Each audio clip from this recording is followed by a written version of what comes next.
Hello বন্ধুরা, কেমন আছেন সবাই? আশা করি সকলে ভালো আছেন। আমি মহসিন গ্রাফিক্স ডিজাইন বিডি টিউটোরিয়ালে আপনাকে জানাই স্বাগতম।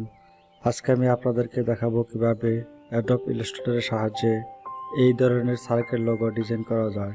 তো বন্ধুরা, আপনি যদি আমার চ্যানেলে নতুন হয়ে থাকেন তাহলে চ্যানেল সাবস্ক্রাইব করে রাখবেন এবং পাশে থাকা বেল আইকনে ক্লিক করে রাখবেন যাতে আপনি আমার নতুন নতুন টিউটোরিয়াল পেয়ে যান সবার আগে। তো বন্ধুরা, যাওয়া যাক মূল টিউটোরিয়ালে। প্রথমে আমরা রুলার সেট করব। এর জন্য কিবোর্ড থেকে Ctrl+R বাটন প্রেস করব।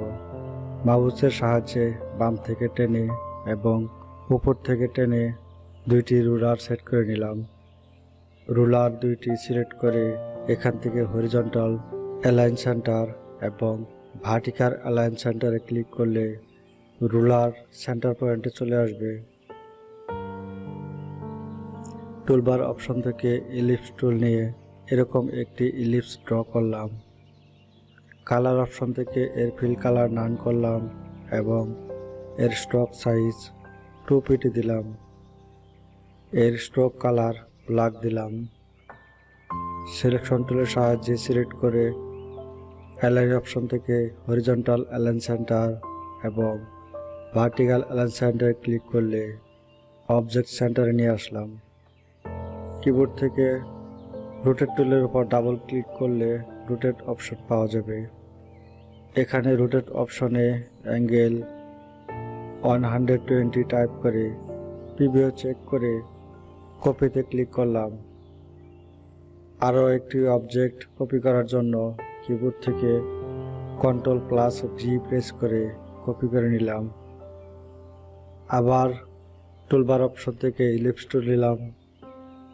এখানে রুলার এর সেন্টার পয়েন্ট থেকে মাউস ড্র্যাগ করে Shift+Alt বাটন হোল্ড রেখে সমান করে একটি সার্কেল ড্র করলাম। কালার অপশন থেকে সার্কেলটির ফিল কালার রেড দিলাম এবং স্ট্রোক হাইট 0 করলাম। এবার অবজেক্টটি নিচে দেওয়ার জন্য অবজেক্টের উপর মাউসে রাইট বাটন সিঙ্গেল ক্লিক করে অ্যারেঞ্জ, এরপর সেট টু ব্যাকে ক্লিক করলে নিচে চলে যাবে। কিবোর্ড থেকে শিফট বাটন হোল্ড রেখে বৃত্ত 3টি সিলেক্ট করলাম। কালার অপশন থেকে এর স্ট্রোক কালার হোয়াইট দিলাম এবং স্ট্রোক সাইজ 8 পিটি দিলাম। টুলবার অপশন থেকে ইলিপস টুল নিয়ে এখানে একটি ইলিপস ড্র করলাম। এর স্ট্রোক কালার নান করলাম এবং ফিল কালার ইয়েলো দিলাম। কিবোর্ড থেকে Shift+Alt বাটন হোল্ড রেখে বৃত্তটি কপি করে নিলাম।